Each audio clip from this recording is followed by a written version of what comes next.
to our 90 viewing of Grade 4 C.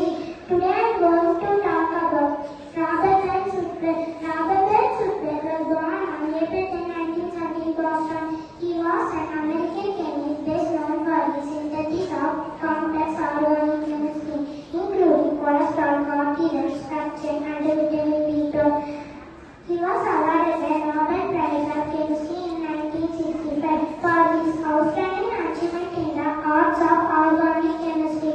During the World War II development of penicillin and he began doing South synthetic routes to quinine. Robert Robinson in comparison to solve this difficult chemical puzzle. During the 1950s, Whitler collaborated with the Aeronautical Company.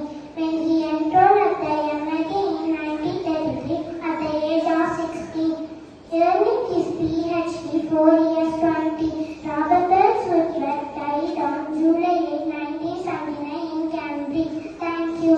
Kungunadu Metric Higher Secondary School, Nallipalayam, Namakkal.